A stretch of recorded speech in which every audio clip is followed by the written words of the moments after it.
Well, good afternoon and welcome to MAPAL's latest webinar. This is a webinar about creating culture for excellent customer excellence and business growth. And I'd like to introduce you to two of my colleagues, Trevor Bailey and Jonny Ballance. Perhaps Trevor, Jonny, if you'd like to introduce yourselves, please. Hi there, everyone. My name's Trevor Bailey. I'm the Senior Customer Success Manager here at MAPAL. I've joined about 10 months ago after a lifelong career in hospitality, from quick service to full service restaurants, bars and hotels, and moved from a head of L&D in large company roles into MAPAL. And I just have a passion for people, their development, and supporting businesses thrive. Amazing. Yeah, hi everyone. I'm Jonny Ballance. I am the Enterprise Business Development Manager here at MAPAL. I've actually been working for MAPAL for 5 years, so have probably met hundreds of operators who we just talk about, and I love to talk about creating cultures, staff engagement, and also obviously trying to get that business growth as well. So I managed to hear a lot of strategies from a lot of different operators, which has been a joy to do. So I'm really excited to be able to share that with you today. Great stuff. Thanks very much, gents. And just to let you know who I am, my name's Ken Ume. I'm the Product Marketing Lead at MAPAL, and I'm going to be moderating this session. So just to let you all know, I'd like to be as interactive as possible. So please, I'd encourage you to pop questions into the chat. Let us know who you are, let us know your role, and we'll try and answer those as we go through. Otherwise, it's going to be a very interesting conversation with my two colleagues. So let's get stuck into it. I guess the first thing I want to ask is in my mind, hospitality has always been about people, and it's a very diverse industry. And could you share with me some of the experiences you have about creating cultures in the industry and the different factors that affect those cultures? Jonny?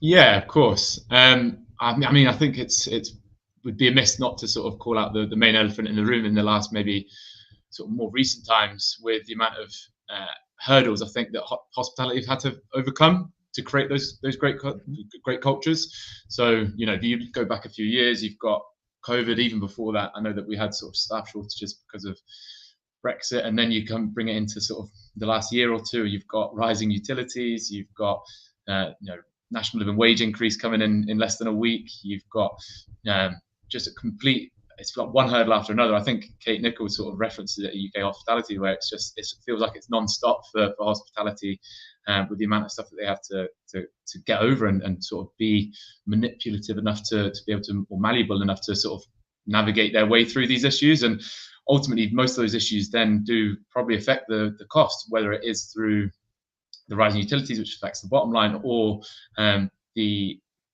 just the lack of people coming into each of the venues because of things like COVID. Both of those are sort of affecting the bottom line from two different directions. So I think, you know, it'd be, as I said, a miss just to not be able to call out that that's probably been one of the biggest things that have been affecting, when I'm certainly speaking to customers, one of the biggest things that have been affecting that ability to create those great customer experiences.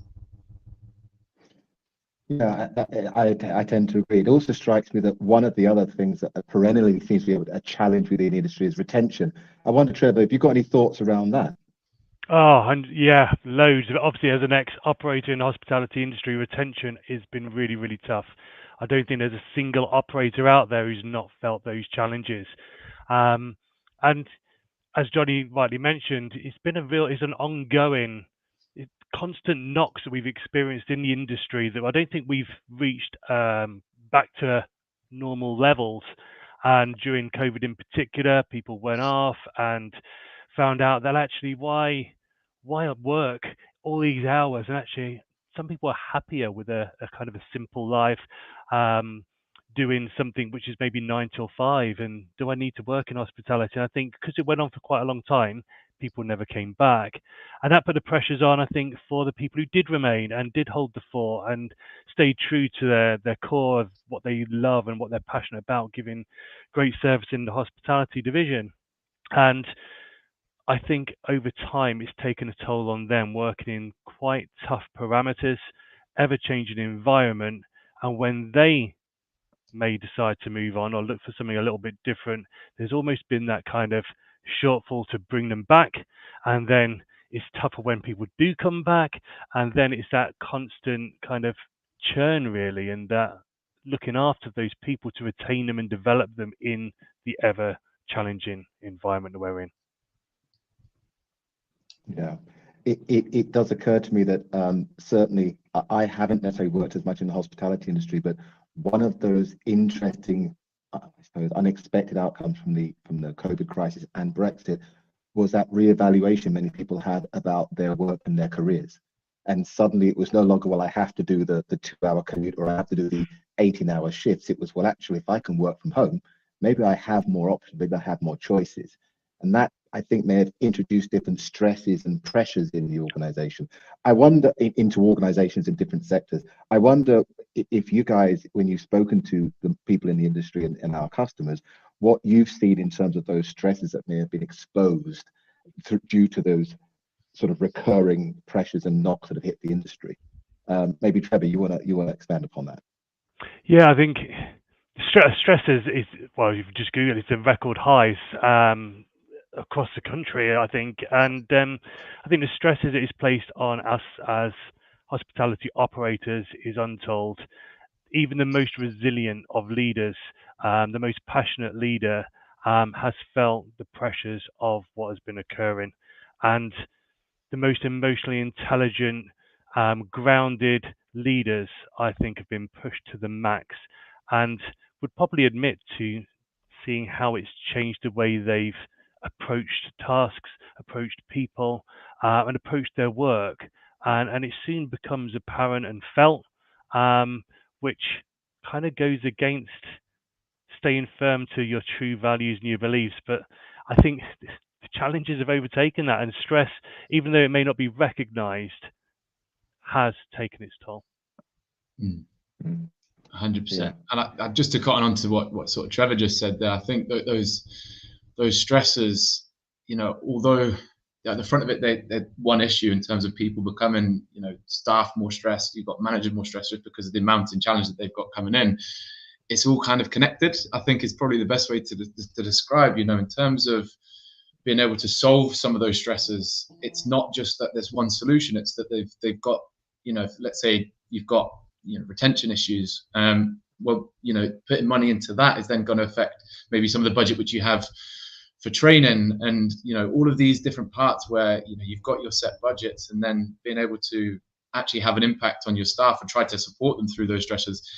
You know, there has to be a give or take depending on where you are. So I think it's, you know, adding to that the factors which we sort of mentioned at the beginning with all these different challenges, to then be sort of copied onto the ability to have that flexibility is then really impacted, and ultimately it then creates that experience where staff are stressed, and then, you know, when they are stressed, they're running around the floor a little bit more. They're not then necessarily given that great customer experience that is going to get people to come back into the venues. And it's, you know, all of these things are related, and again, it probably one of the hardest things to navigate is that cause and effect which sort of comes with it as well. You know, I think that it's difficult to highlight what one issue is because there are so many, and how then do you solve one issue when all of these issues sort of have that sort of knock-on effect. So I think it's a real minefield for operators to deal with. I honestly don't feel, even when I work sort of frontline hospitality, I don't feel envious of them to try and navigate their way through the issues which they currently face, for sure. Yeah, I mean, it does strike me that it's probably a more complex world to operate in than ever before. The likes of Brexit and COVID, and then the ongoing economic blows, have simply ratcheted up all those interactions. And as you say, that cause and effect is becoming more and more difficult to understand and manage. And I think that's both for staff as well as managers and leaders in the industry. So I guess one of the things that people often do, and I think this is true of many industries, is they look for a quick win. You've been told your budget's been cut, you've been told you've had a headcount freeze, and often that quick win is using technology. What are your thoughts on the role or the potential of technology? Maybe first start with what are the kind of obvious mistakes that people make around technology, and maybe Jonny, if you want to come in with that one. Yeah, for sure. I think this is something which I speak a lot to a lot of my customers, and it's funny because I think that there is this reliance, probably not just in hospitality, but across most industries, and I think actually just in our day-to-day lives as well. You know, we get told that there's an app for something to solve something, or there's a bit of technology to solve anything that you really need. But funnily enough, that's actually not the conversation which I have with customers when I meet them. It's not, hey, we need more. I think what tech can sometimes do is limit the ability to change. You know, when you've got all of these different challenges faced in hospitality, you need to have a system which is flexible to be able to adapt to the situation that they're in. However, you know, if you've got a system for every small challenge that you've got, when a new challenge comes up and those old challenges maybe aren't as important, how do you sort of maneuver the business to get there? So I think that weirdly tech can actually probably sort of become too busy for operators. I think it's almost sometimes it is less is more when it comes to technology, especially when you're thinking about from an employee experience. You know, you get told you join somewhere and it's, hey, brilliant, can you then download 15 apps onto your phone? You're thinking, you know, why do I have to have 15 apps? It's ludicrous. So I think it's just trying to, I don't think, whilst saying that tech can obviously be a great way to make things more efficient, I don't necessarily think it's not the solution. I would say it's a potentially a vessel to get you to maybe where you want to be, but it's not just getting tech isn't just going to paper over those potential cracks. Yeah, I entirely agree. And I think, Trevor, when we've spoken about this in the past, you've had some more thoughts around the role of tech and probably more importantly, the role of people in using that tech. Do you want to share some of that now? Or yeah, sure. I think the key word I would like to get across is sorry, it's your surname as well, Jonny, balance. And it's about utilizing the technology that's available and is out there, because it's pretty damn good. But there needs to be a balance with the human element as well. And, you know, I think as we've spoken around headcount and people being cut, I mean, it's easy to cut people. There's that over-reliance on utilizing tech all the time. But then does that always allow the interactions, the follow-up? I mean, I can learn a lot online, but then do I put it into practice? Do I speak about what I'm reading and my concerns and put in those kind of check-ins back with our people? Or do I just then neglect them? And that's probably easy for me to say as ex-head of L&D, but I think tech supports the human interactions in the elements. It doesn't replace it. And many tech platforms will support you with that. And yeah, I think it's a word of advice. Obviously, utilize tech that's out there, but don't forget the human interactions and follow up on that key learning, which is so important to your people. If you don't develop them, they don't progress, they don't support your business, and it's not there to say, read it, you've done it, tick in the box, let's move on. It's not a compliance checklist. Learning and development of your people is key. Not just for your business, but for the culture of your organization, and showing that you really care and want to grow your people to grow your business.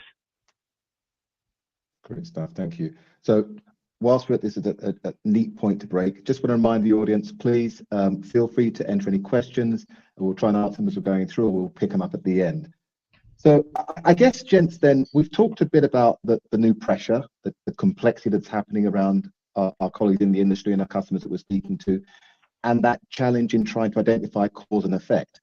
And I guess this particular webinar is about culture. So maybe let's start to talk about what we see or what our customers see as representing a good operating culture. Maybe Jonny, if you want to share some of your insights around that. Yeah, of course. I think when it comes to culture, there's always that question about who does culture fall, whose shoulders does it fall onto, and I think when you've got customers which I speak to that have a good, or seemingly a good culture within their business, it's where the business is aligned across probably three key areas. It's that sort of the business value where they've almost acknowledged that we need to improve or we need to change our culture to utilize a different response from our staff. But then the alignment is then with the managers, and then with the managers with the staff. And you know, the only way to do that is to be open and have that sort of open discussion. And I think, you know, if you're looking to change a culture and it's all driven by the business values, more than likely you're going to miss landing it with your staff. So they're not going to take it on board, or the managers aren't going to take it on board, and vice versa. if it's just driven by the managers, then again, you're not necessarily going to drive that engagement with your staff to be bought into whatever culture aspect you're trying to change. So it's almost about how looking almost at bottom up, I think, looking at your staff, looking at what they want to change within the culture. And the only way to do that is to have that open feedback. So it is utilizing potentially, we mentioned about the tech for stuff like surveys, for feedback, getting your employee net promoter scores out there, getting all that information, all that data together, and then understanding, okay, great, we've asked our staff all of these wonderful things. Brilliant. Okay, this is where we need to focus our attention in terms of what we need to improve, rather than just saying we need to improve staff engagement. So let's go and buy an engagement platform, as you said, Ken, before with tech.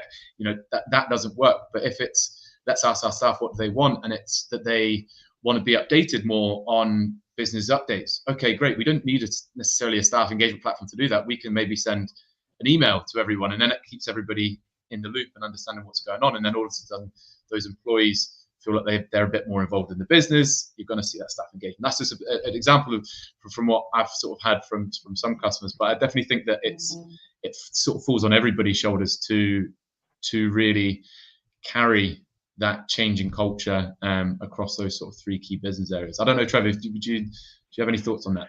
Do you know what, you've said it perfectly, and I think I'd just like to add almost like a summary. For me, a great culture is one which is it needs to be known to everybody, but not just known. It needs to be felt by everybody, and it needs to be committed to by and uncompromisably committed by everybody in the organisation. And I'm sure many people watching this will say, I know of companies that say they've got a great culture, but nobody knows what it is or feels it or experiences it. You should be able to go to everybody in your organization and say, what's the culture here?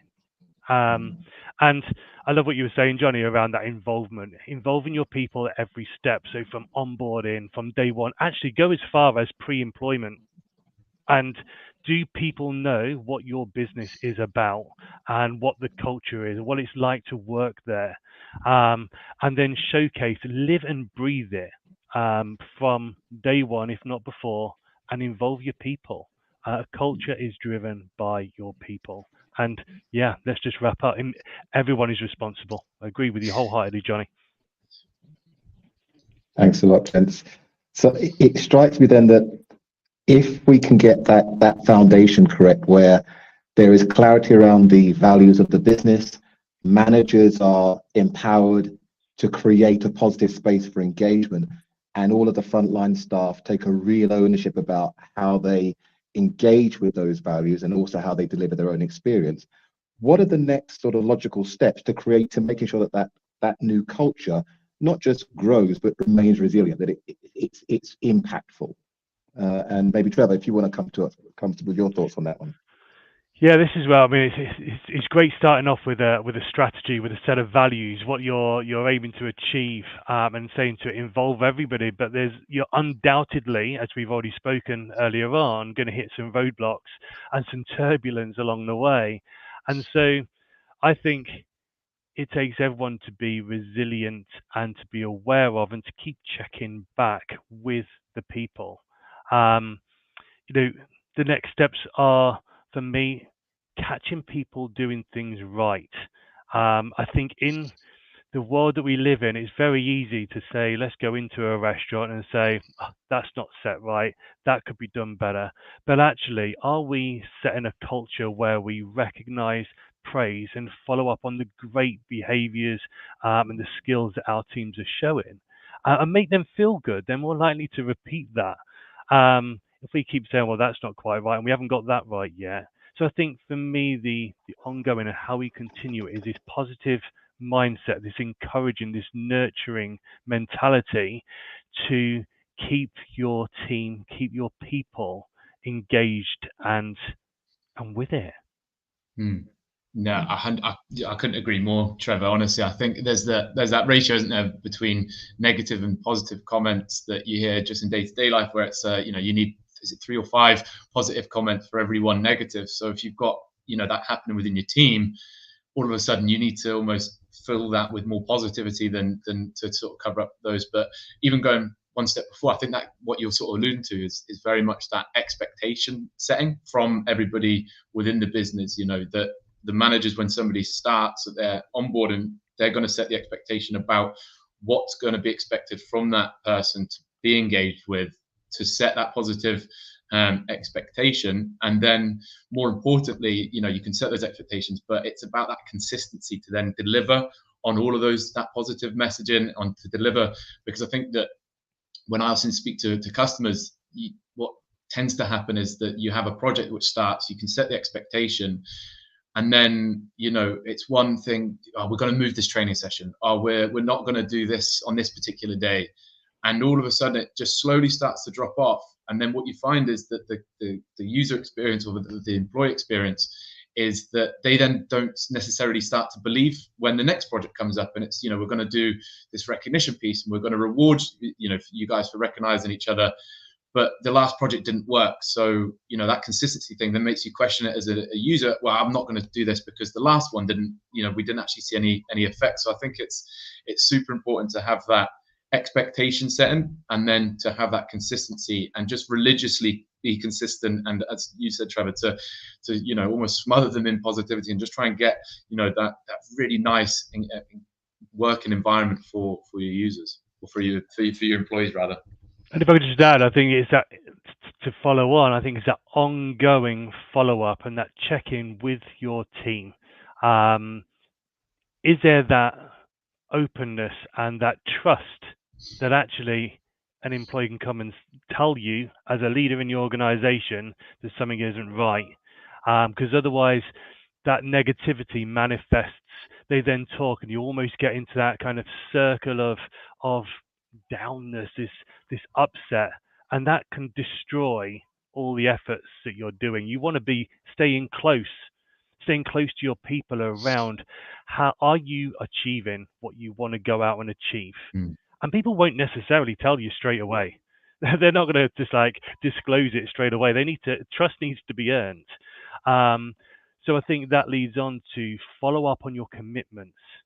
Be realistic. Don't say, oh, everything's working, this is great.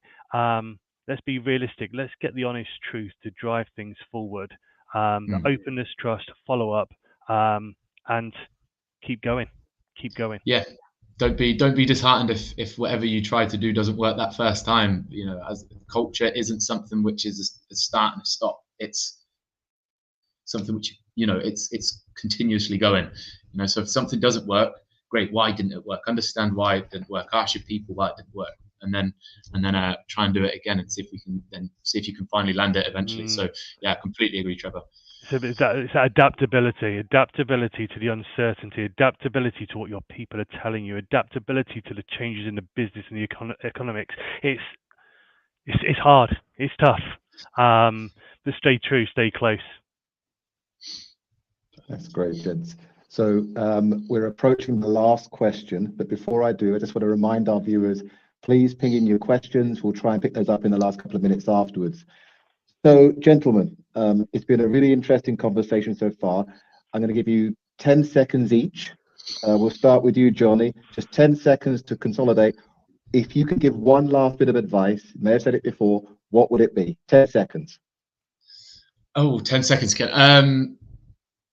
Okay, I think I'm going to just reiterate what I've just said. I think it's probably the most important part, which is understanding that your culture might not work first time, but continuously do it. Have that expectation, reset it, have that consistency. If it doesn't work, go back to it, keep on working at it, and eventually you'll find over a prolonged period of time, when you look back, you'll realize how far you've come. And I think that's probably be my number one.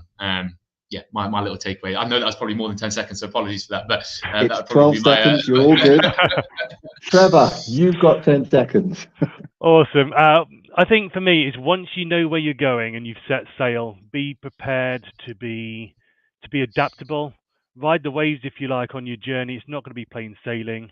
Confronting your crew, we've got like a ship analogy going. Listen to your people and adjust your compass as you go, but keep everyone on your ship engaged and inspired to achieve what you want to achieve. Great stuff. Was that 10 seconds, Ken?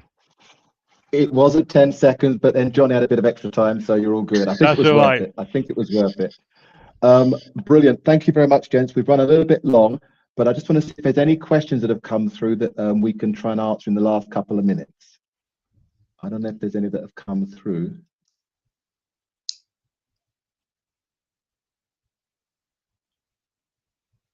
I can't see any.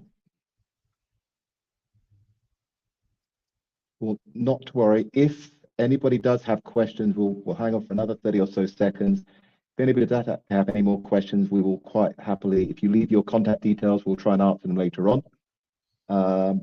But otherwise, there's nothing else I can see.